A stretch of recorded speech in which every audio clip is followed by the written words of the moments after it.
The 2024 Aprilia Tuareg has hit Australian shores. Apart from some changes in colour, the bike is ostensibly the same as when we first rode it back in 2022. But that's not a bad thing, because the bike was so good. In fact, outstanding is a better description. Our first test of the bike revealed impressive results. A strong willing engine, class-leading suspension, great handling, thoughtful, simple electronic traction control options, and great standing and seated ergos. Clubby and I rated this bike and saw it as a class leader. In fact, we saw it as the best adventure bike to arrive in Australia for years. Now, usually such impressive credentials converts to sales, but that hasn't been the case with the Tuareg, and we are at a loss to understand why. In the adventure riding community, this bike is underrated and overlooked. So, Clubby has reacquainted himself with the Tuareg and just returned from a Melbourne to Sydney ride on the 2024 model. And I caught up with him in his garage and we reacquainted ourselves with what we believe is an outstanding adventure motorcycle.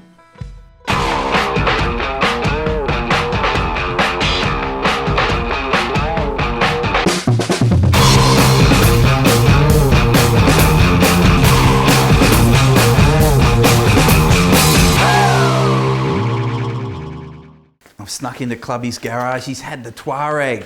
Where have you been, mate? Where have you been? Well, it's the old milk run, as we call it, Dave.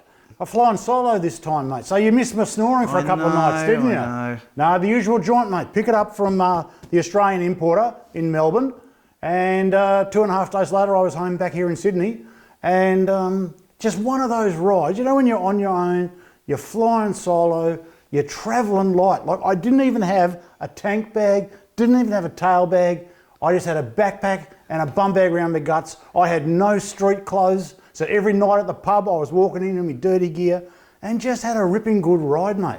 Really good ride. And you know what was the best part about it, Dave? And this is what will make you feel like you really missed out. I had the best day all around Bright, Myrtleford, Whitfield, all that good stuff that we've ridden how many times. Yeah. And I just had no fixed agenda. I could go where I wanted, do what I want. And the thing is, this bike, as we know from about 2 years ago, it's just such an off-road oriented adventure bike, and it was right at home down there in the Vic High Country, mate. It was brilliant. So, Clubby, you gave me a 2-word phrase and it really resonated with me on this bike. Yeah, this one, all I've been thinking for the last 2.5 days, it's underrated and it's overlooked. Yeah. And all I can think for that is you know, Aprilia, it's a brand, they did do adventure bikes back in the day, Dakar replicas, but it's known for their sports bikes, their road bikes, you know, a limited dealer network in Aussie compared to the mainstream Jap and leading brands. You know, so it's sort of, I guess, you know, people, adventure riders will see the brand, see the model. They would have seen that it's got good reviews in the last 2 years from the first generation model. And I think the hardest thing is they just, you know, they've got to put a bit of effort in to get to a dealer, to touch it, feel it, and then another extension then to actually ride it. Because when they do ride it and ride it in the dirt if they can, they will be impressed. Yeah, it's that kind of bike. It really is. There was so much on this bike that impressed me last time we rode it, Clubby. Just go through, remind me, and while you're talking about it, I'll put some of our file footage up because we had a cracking ride from Brisbane to Sydney. Yeah, well, I got 2 big bites of that first model. Out in the Hattard Desert, yeah. Came home stoked and then said, Dave, we've got to do a big trip. And yeah, we did that run from Brisbane to Sydney. And here's the call. Okay, this is the 24 model. It's the second generation of this Tuareg. Basically identical to the first one that we've ridden previously, other than the colours now. There's a slightly greater range of colours. This one is a black with red highlights. You can get black with sand highlights. And they do that really cool red, white and blue Dakar podium colour scheme as well. That does seriously pop. That does, mate. They look great. But Dave, you know, it's just the package. And you know, you're going to hear me say all the time, when you come back and ride the bike is when it really impresses, you know. And the stats on paper are awesome, which I'm going to refer to my little cheat sheet here to get it all correct. Yeah. Let's just talk about horsepower. 660 twin cylinder engine, 82 horsepower. All right, compare that to a T7. Above. Yeah, well above. 70 Newton meters of torque out of it as well, mate. And then the other big key feature on it is the dry weight.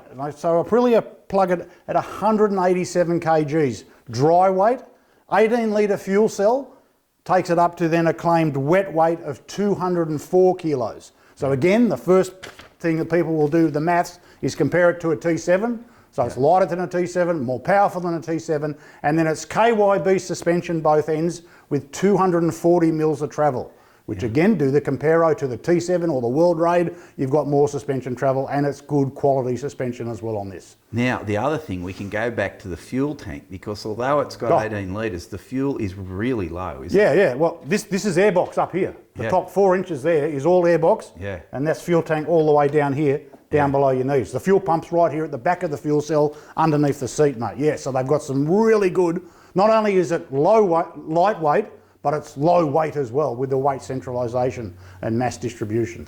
Talk to me about engine performance. Oh, mate, it's a ripper, mate, isn't it? It's this, so you've got 4 ride modes.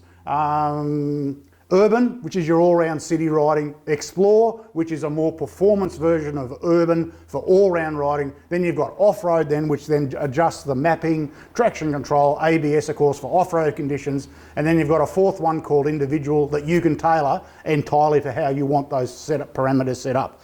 Now, the thing with this engine performance of this bike, 3,000 to 4,000 revs, you can just torque it around all day, high gear, low gear, whatever, but then you get to 5,000 revs, it then just starts going. And it goes right through up to a red line at about, low 9,000, 9,500 RPMs. And up there in that top end of the rev range, it is just F-U-N, fun to ride with a capital F, mate. It really is impressive for a 660cc twin cylinder bike. And the electronics as well, and again, we're going to say this again, that Aprilia's done it right in terms of the selection of your mapping options on the fly via the cruise control button up here. It's shared with that. Mode selections here at front, but then you've got ABS selection as well, traction control selection. You can do a majority of it on the fly. It's just real world user interface setup, whatever word you like to take about it. It's made to ride, and to ride easily and with a positive experience the whole way through. Now, suspension. Tell me about suspension, because you were saying, I was talking to you the other night, and you were saying it seemed a little bit harsher than ours. Yeah, it's funny, mate. Like when I collected the bike on Monday morning, the boys in the workshop said, "Hey, Clubby, we put everything back to standard. It's all back to standard." Okay, the first hour and a half out of Melbourne, it's Ring Road, the Hume Highway. Then I get up to Broadford. That's always my turn-off point on one of my 2 routes north out of Melbourne. People that know those back roads over the Strath Creek, Broadford exit, all the way down to Alexandra, just windy, good tar. And it was unreal on good, smooth tar, tight corners, beautiful tip-in, beautiful handling for a 21-inch front, just heaps of fun. But then I hit the first section of gravel just north of Alexandra. There's a couple of wicked back roads that link Alexandra to Mansfield, and I'm just doing this, and I'm thinking, hang on, this doesn't feel right. Where's the trail feel gone? Because we never had a question on those models the first models we rode 2 years ago. Yeah. And I'm thinking, oh, what's the GO here? And it just felt like that to me, It was just too much reaction. The trail feel was missing. That's what I said to you on the phone the other night. Anyway, so I pulled out a 14mm ringy. You can adjust preload on both the forks with a spanner, and then you've got also your clicker adjustments with a screwdriver. But then you've also got then a hand-operated preload adjustment on the shock. I just backed everything off about 4 turns up on the fork preload and 4 turns softer on the shock preload. Whole new bike. Whole new bike. So I don't know what the bike had been used in previously with any other loans riders that have had the bike, whether they had it set up for riding with a pillion or with luggage. It was just too firm, and like skittery was the word I had compared to how I remembered it. But you adjusted it out. That's the thing. Mate, it was just gone. It was the first stop, the first thing I tried. I said, because I'm feeling, this isn't going to just be clickers. It just felt like it was too far off. Yeah. And then I just played with the spring preload at both ends. And that's the boon of having adjustability and also having KYB suspension. It will react to adjustments like that, particularly with spring preload. And you push the bike a little bit harder? Oh, absolutely, then, for sure. Yeah. All that stuff that you and I have ridden how many times down there around Brighton, Myrtleford, just in it. And the barometer is all, for me, always, is when you're getting into a bike and you're appreciating it, and you're because it's the old cliche, it's a big dirt bike. This is just what it feels like, this bike, and it just sucks you in, Dave. And yeah, I got sucked into downhills that I probably shouldn't have been floating down on my own. I got sucked into greasy red clay uphills through all those lush green pine forests that, maybe because it's just running standard Pirelli STR tyres on this bike, not deeper knobby tyres. So that's always my barometer. Once you then think, yeah, I'm going to do it, that just tells you that the bike is working right for how you want to ride it, and yeah, you're happy to keep pushing it. Until it all goes wrong, but thankfully, touch wood, it didn't go wrong. Yeah. Ergo's always impressed us. Yeah, this is, mate, I just said it just then, it's a big dirt bike. Yeah. The stand-up Ergos are great. When I first got on it, I thought, oh man, the bars feel wide, they feel flat. But no, once you're into it, and I'm going to say this a few times again, the harder and more confidently you ride this bike, the better it performs for what you're doing. And the Ergo's absolutely fine. It's a bigger screen than some other brands. It's not adjustable, okay, so there's maybe one little cross against it, but it does give you good wind coverage. I get wind noise, but I always get that because I prefer to run goggles inside my helmet with the visor just cracked just open, so I'll always get wind noise on everything I ride. But it's comfortable enough. The seat, 4 foot long, like the amount of movement you've got fore and aft, for a pillion, it's awesome in that regard. Adjustable reach on the front brake lever, cable clutch, but mate, beautiful light clutch feel. It's just like one finger the clutch.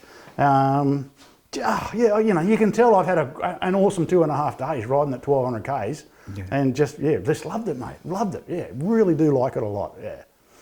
Anything that sticks out for you in terms of modifications you do to it? Oh, the bash plate. I get nervous. It's got an alloy bash plate, but again, it's lightweight alloy. And, there's a heck of a sump down there below the motor. I mean, it's not Honda Transalp crazy, frightening type sump, but there is a sump down there hanging well low. The muffler gets super, super hot. That's obviously the catalytic converter in there. And the other thing that I kind of, it's a tricky bike to easily tether luggage to at the back. In the past, we've got little rock strap soft loops just around this little pillion grab handle here under the seat. It's just, little things like that. Another little thing I noticed, awesome that the pillion pegs are bolt-on to the main frame, but I did find in bush, when you're paddling, when you're getting techie, the back of my big hooves were hitting those, so I would remove those. With the luggage, if you wanted to just put a little tail rack on, they're available, they're around. They're not especially little but it's a catch-22 which way to go with this bike. You want to keep it as light, lithe, lean as it is, but without going and detracting from all that off-road performance it's got by putting too much gear on it, too big a rack or too big a side luggage or too big a set of crash bars, so that's got to be considered. So give us a rundown. You're going to make this to Clubby's Adventure Spec. What do you need to do to it to get it up to what you bash plate, yep, bark busters, like alloy backbone bark busters. I sat there that whole day in Bright. I'm just pinging that if I drop it, this tiny little bolt fixing point on the end of the plastic handguard is going to be the first thing to go. Yep. So I kept it upright. I would remove the pillion pegs. I would go more chunky off-road rubber, and the bike will just respond to that so well in that regard. And really, there's not much else. 18-litre fuel cell, I was getting 22 to 24 kilometres a litre regularly on my touring riding. I got to 330 kilometres and the fuel warning light still hadn't come on the second tank. But admittedly, that was a lot of slower riding on the day I was trail riding it, but the fuel range is good out of it. I was stoked to find there's already, as I said before, the air filter sits up here at the top of the fuel tank area, what would be the fuel tank. It's a unifilter already fitted. Now, I don't think that that's going to be standard, but it's good to know that the standard paper element can be replaced by an oil foam unifilter as well. So just going back to the back then, if you're adventurising the back for luggage, you'd be hunting around for some soft luggage just racks. Throw over bags every day of the week for it, mate. Yeah. Every day of the week. Yeah. But the rider there's an awful lot of heat from that muffler. Yeah, so you would have to be very conscious of doing that, on the right-hand side. You could have a slave cook stew in there. Exactly true, mate. Yeah. Exactly. No, but look, it's, you know, we found it 2 years ago that I think we probably even made a bit of commentary at that time, is like, where did this bike come from? Who's done the R&D? Who's ticked all those boxes for this off-road sort of oriented variant of an adventure bike from Italy, from a brand that nowadays is best known for sports bikes? But it's still a great job, but it's still, you know, you don't see them out there. I haven't seen one out there. But it's funny, I've done some socials while I've been travelling, of course, as I do through the mag, and the guys that do comment and do have these bikes do love them. Yeah. You know, so it's probably, you know, like I was saying before, like get the experience of actually riding one, trying one, and then, you know, being impressed by how it actually performs.